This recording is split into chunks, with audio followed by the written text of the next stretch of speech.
Hi, everybody. This is Beyond the Body. Woo! What a joy to be here with you. Completely. There's my Lila. Oh, I tell you, this show is, all I can say, it's divine inspiration. That's all I really know. And it's going to be a weekly program, a weekly format. I'm going to have guests on, and we're going to discuss all the things about the body and the ways that we use the body to block ourselves from seeing the love that we are. And I guess I'm a specialist in this because I've used my body to block love my entire life. And it wasn't until I got the diagnosis of stage 4 uterine cancer that I really got the power of my mind. And that is a gift. And so we're also going to be discussing a whole new paradigm in how to be with illness. Lila and I were talking yesterday. By the way, I'm really excited about my guest today, Lila Stenberg. My gift from God.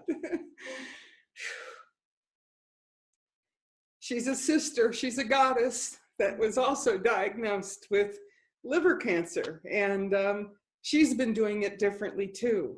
So you're going to have a lot of resources for how to take on illness differently today. That's really kind of what we're discussing today. But we're going to be talking a lot about many aspects of the body throughout the programs that we have here. So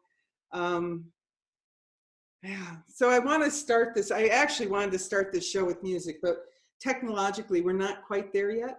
And so I think Frank is in the house, and I've selected a song, and hopefully next week we'll have some music to share with you as well.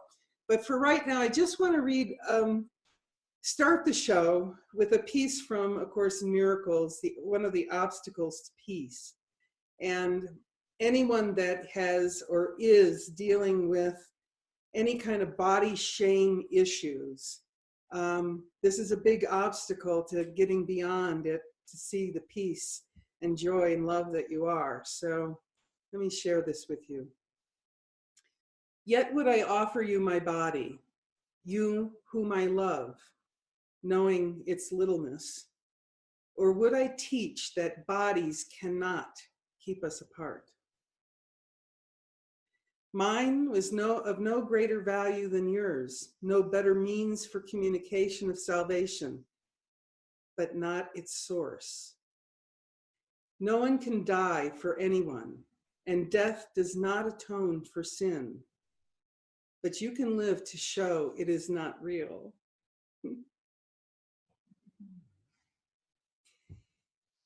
The body does appear to be the symbol of sin.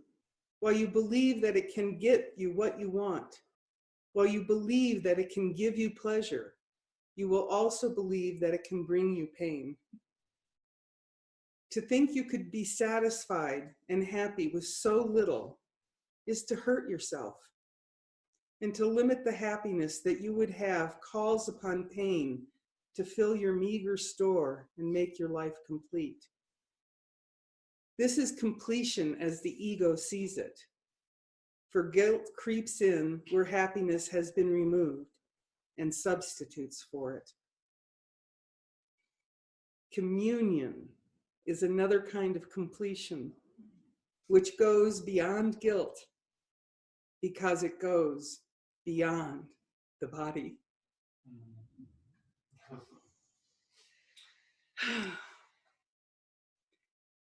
So it is with such joy that I get to introduce two women in my life.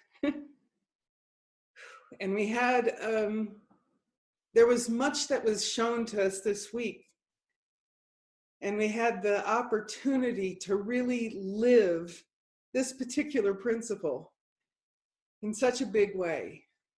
And Lila Stenberg, who's in Hawaii, is going to be joining us with Mikey, who's her caregiver. And well, there were many of us that went through this process with them, but they were kind of the two key players. And I got a huge healing out of it. For it looked like Lila was passing. And through this process, everyone's going to share their perspective, which is going to give a much bigger picture of what was going on. And so with that, I think, Lila, if you're ready, I would like to just pass it over to you and have you share your story of what occurred this week, or anything you want to share, because everything that comes out of your mouth I love. But just to start the program off with that. Thanks.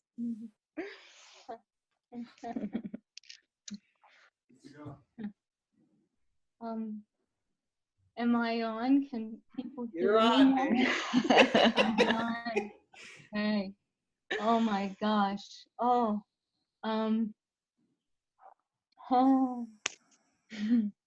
I just want to say that I'm delighted, totally delighted to be here. Because there's a great calling for the mind to light up about this topic of sickness and cancer and things that are so seemingly so dark. And I just, you know, I'm in the laughter stage of it all. I can only share what's happened in the present, you know. And last week, apparently, there was an episode played out in form that I had no clue of what went on, because really I was, you know, at the pearly gates. I was with the Father. I was communing, and I didn't want to come back. And I was quite communing with everyone. So it was so glorious. But as I came to, I started realizing all the things that were happening in seeming form that might have looked like I was suffering or something. But I had no idea it looked that way because I wasn't here. And yeah. Apparently, you know, I was strapped to the bed. I was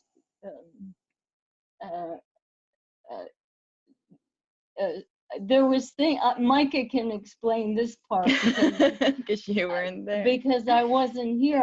I don't remember any of it. And all I know is that there was one night that I was coming back, you know, and so I realized that, Calico, you're my savior, because the remembrance of saying yes to the show before all this transpired, and this one, Micah, coming in and playing her part and listening and following, it dawned on me that you know, the Holy Spirit had some things to say through this mouth.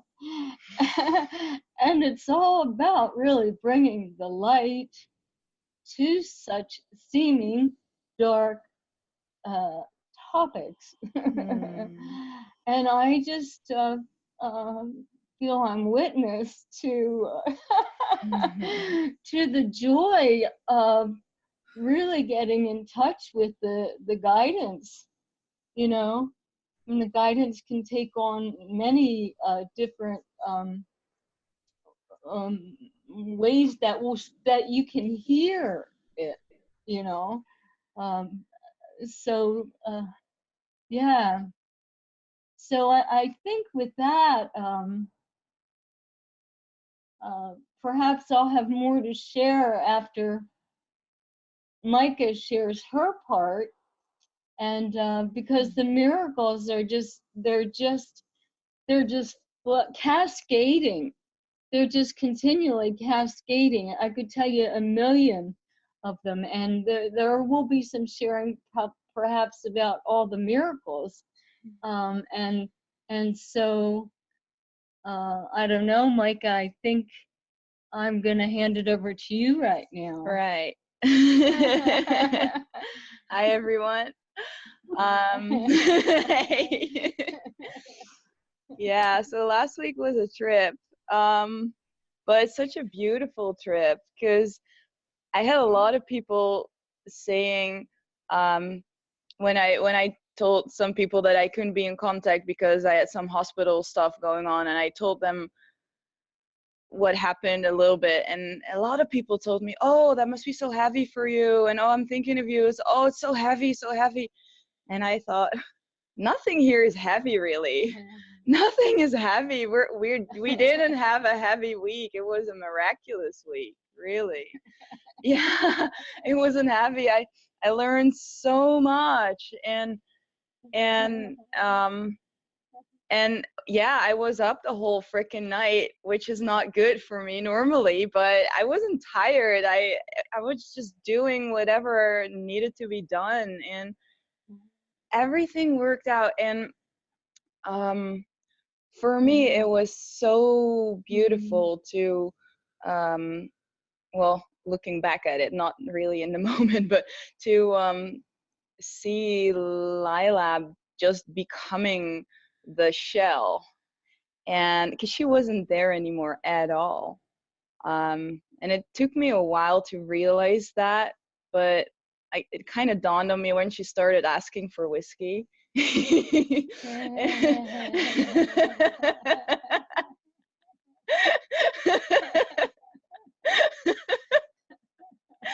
And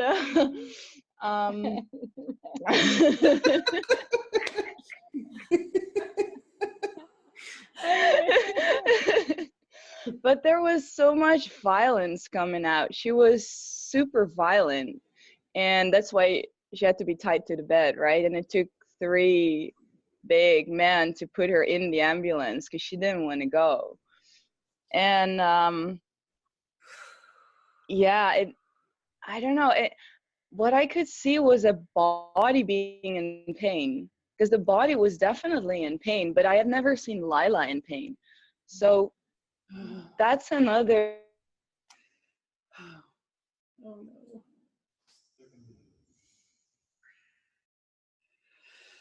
Because the ammonium levels were too high, so they just put her. I think they gave you tranquilizer or something. You were sleeping the whole time. But what I saw was sometimes the body was waking up and doing its thing and screaming a little bit and moving around. And I really didn't think that Lila would come back, because what I saw was this huge light, and I was always connected to that light. And I was just sitting next to her bed and meditating and connecting with that light. So I really didn't think that she would come back. I mean, why would you, right?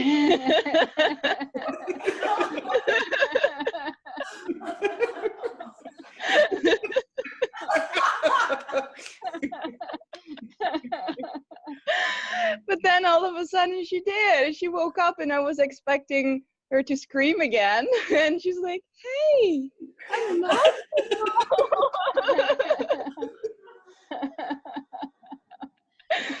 And then she was back, and then the same evening, a few hours later, you were calling people and being your happy self again, and that was a miracle. But the most wonderful thing to see was that the body wasn't in pain anymore when she woke up.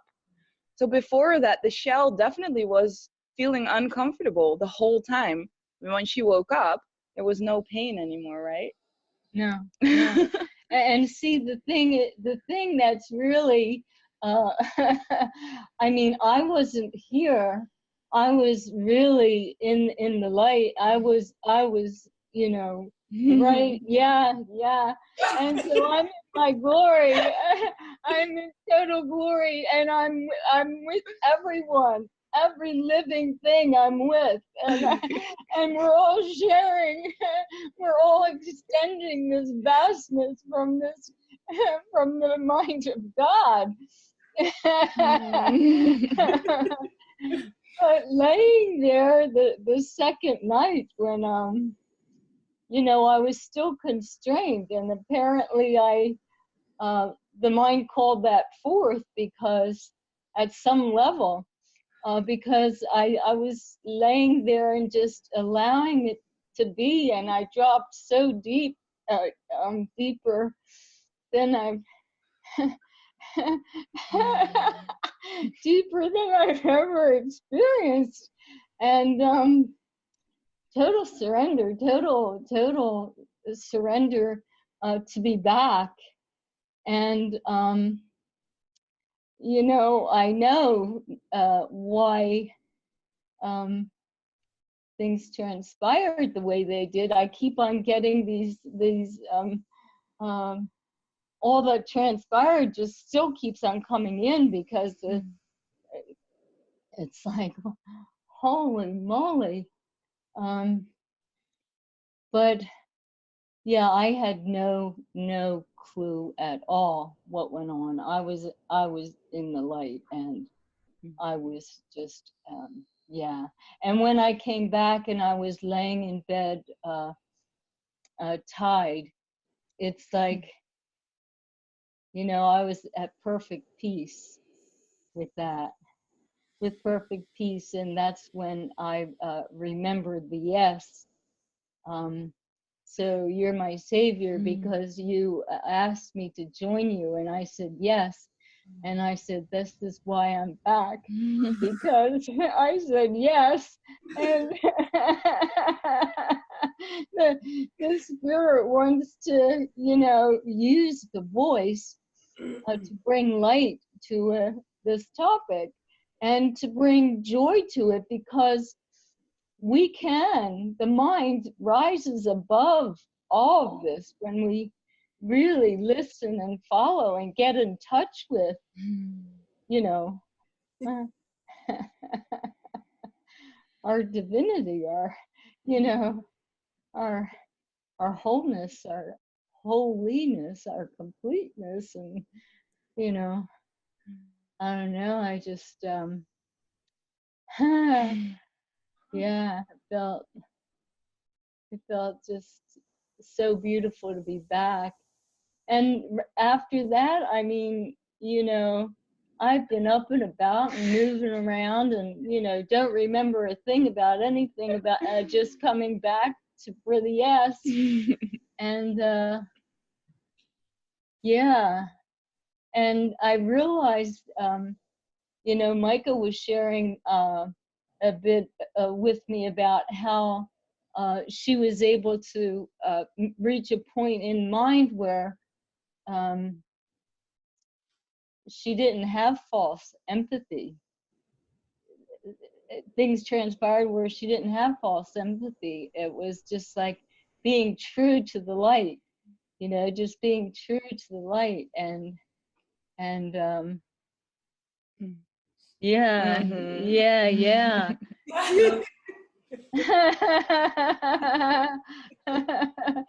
So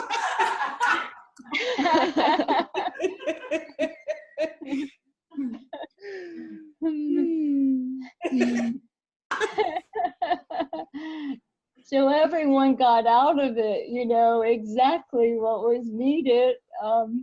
And, you know, for many years I didn't speak, but, you know, I surrendered the body completely at one point. And the body's been being used as a demonstration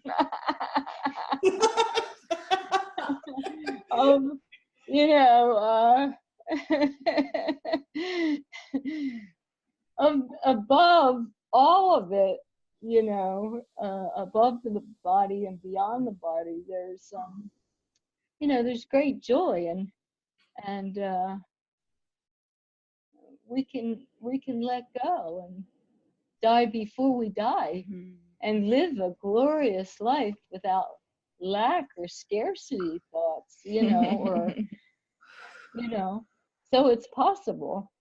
And I'm the miracle that I'm the light that to bring this forth, this topic, with joining with you, Calico, my savior, and Micah, and you know, I mean, when you share your stories with me, I'm just like, oh my God. So I don't know, you know, lots of visuals come in, and yeah, I'm feeling you have something to share, Calico. Now from your side, yeah. Well, you know, you talked about your vision changing. Could you share a little about your vision changing? Oh, yes, I could. I started, before all this happened, I started, I guess the best way I can put it in words is seeing around the edges. So I would see bodies, but in this state of mind, they would hollow out, and you know, there was just this brilliant light coming from them, and that was the light that we're all sharing, that we are joined in. That's the only thing that can be communicated, is the thoughts of God. And so I was having this experience of that, you know, and so now it's just like everything fades into that, because it's like I see the magnificence of the light that we are, and so yeah, the mind just sort of goes right to that, you know. And I mean, I'll see a body, but then it changes, the visuals just change. And you know, I guess the best way, if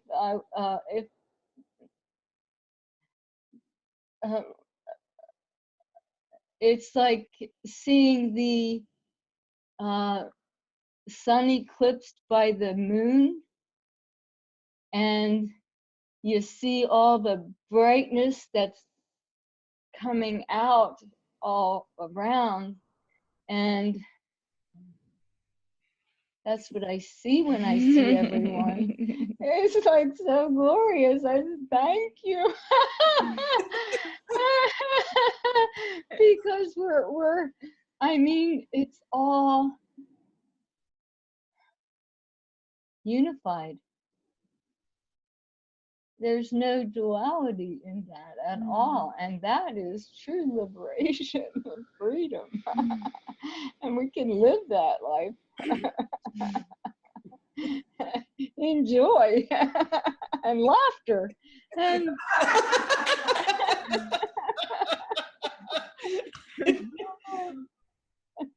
Thank you so much, Lila. I love you guys. Beyond universes, my love goes to you.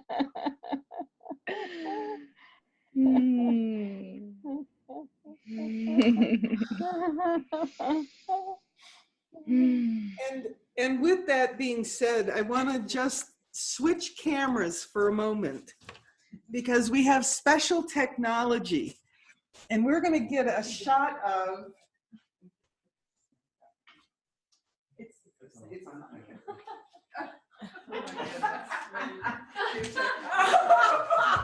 Okay. Is this kind of the way you see Lila?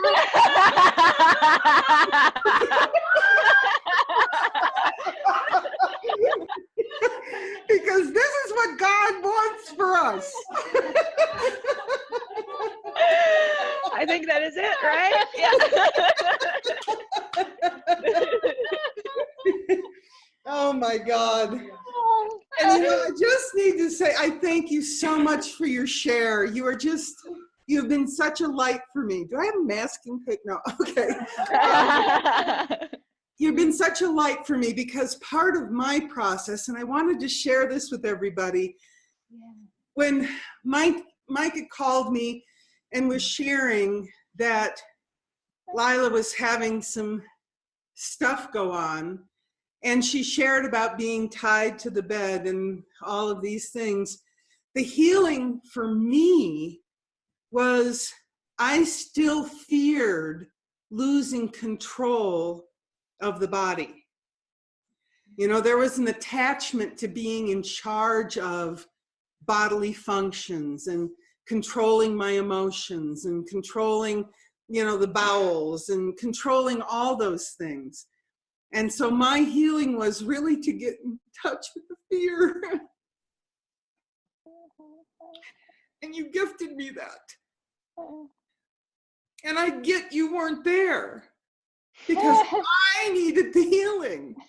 You were at the pearly gates. But it was my fear being projected that I was able to see and clear because of you going through that experience. Mm-hmm. And this is the nature of how we're healing here. One person doesn't get cancer. We all have to deal with our cancer. And it's in our minds. Mm-hmm. It's these negative thoughts, and it's not even fear of disease. It's having a grievance about another holy child of God, no matter what. That's the forgiveness. That's the healing. That's what gets us to this place of, I'm clear when you decide to lie your body down, it will be so easy for all of us now. And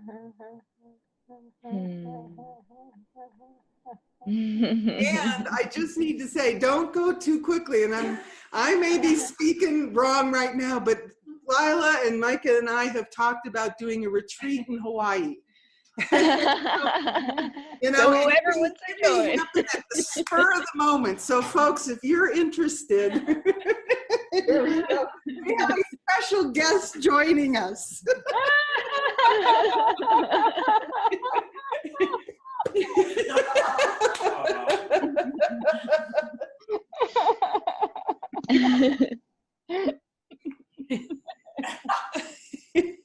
I just wanted to say that Calico came to Camas over a month ago for a little mission, and that mission was to work on the course of sickness for the doorway, a new course, which Lila, you had worked on as well. And I've watched this whole process of getting underneath all of these obstacles in the mind.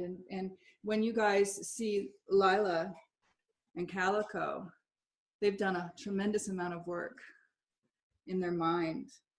And I said to her this morning, I said, I know there's a tremendous amount of joy, which is a beautiful demonstration, and that there's people in the audience that are going through whatever they're going through, and you guys are the kind of like the demonstration of how to do this differently.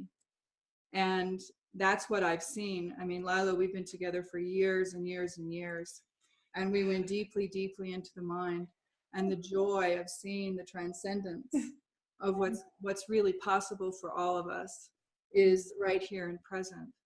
And I just wanted to share that this show is so beautiful to be able to start to offer the comfort and the support and, you know, really to really extend what you've learned, you know, it's just Absolutely. amazing. And she has said many, many times, sickness has never felt so joyful, but it's not really the sickness, really. The sickness is kind of a motivator, but we all have motivators in different ways. I mean, our motivators can be all sorts of things. And usually it is the pain that motivates us, right? To go beyond it, which if we can look at it that way, then there really is no problem, right? It's really just kind of the kick to start to turn our mind towards home, because that is our collective devotion. I feel anybody that's drawn to this program and to this day to join with us in this way is because we have a calling for awakening, and to be able to be with these beautiful demonstrations of, you know what, it hasn't always been pretty. It hasn't always been pretty. They had to really look at the darkness in their own minds. And I just wanted to hop on and just say thank you so, so much for the living demonstration that we all are to each other, and that we can join in that strength, you know, into the strength. And I think that that's what I would love to hear about is, how did you do that? You know, how That's did what you? the show is about. Come to the retreat.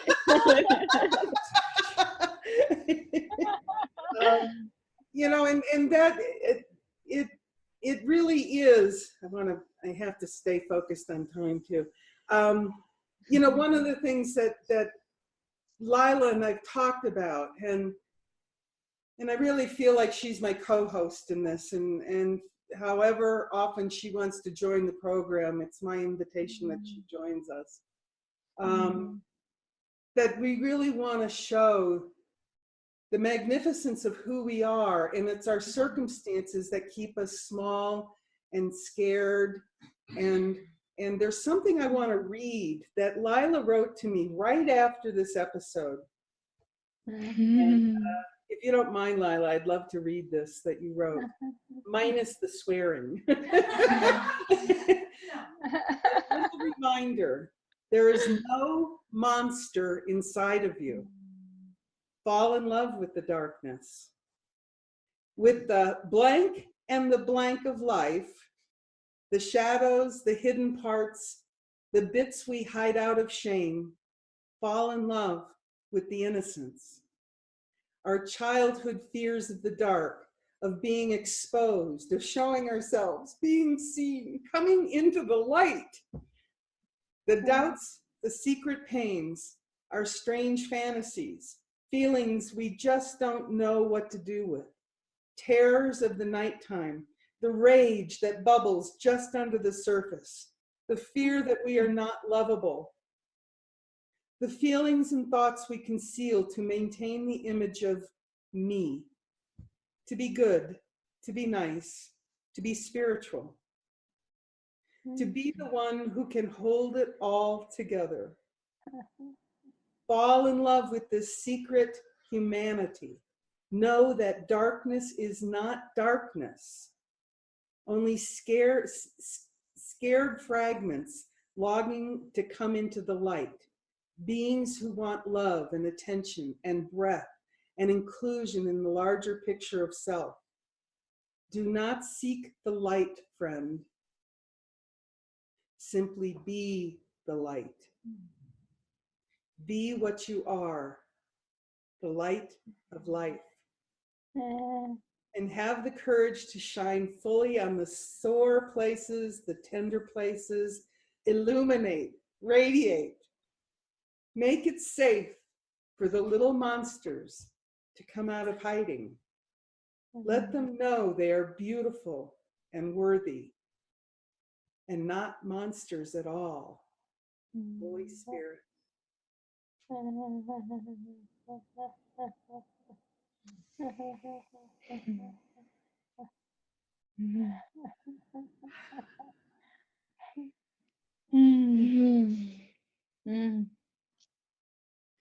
So for those watching this program, wherever you find yourself, whatever monsters are currently showing up in your lives, I guess just take heart. That's what A Course in Miracles is about. It's not about looking good. And we're going to talk about that in future programs because this is beyond the body. We're looking at what can happen if you're willing. If you're willing to share the scary stuff and expose it. And expose it with ones that aren't going to judge it, that are holding your hand, that are telling you billions of angels are holding us. They just want us to come out of our shells. And that's who you are, Lila, to me. Can you give me the courage to come out of mine?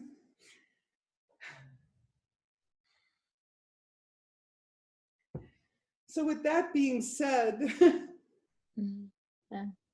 I just want to say that this will be a weekly show, and we are going to be discussing all the things that we hide in our bodies. Just topics such as and this is my healing. You have to understand, this is completely my healing. Addressing body shame, fear of fat. We are dying every moment we make somebody wrong, and the quickest way to stop. Loving your circumstance, no matter what. Miracle working. We're going to be talking about all these topics, and I'm going to have profound people to join and share with their experience like Lila. And so I just hope that you join us next week, and we'll pick up what topic Holy Spirit decides to pick up next week. And I thank you, Lila and Mikey, for just being in my life. Yeah. Bye for now, everybody.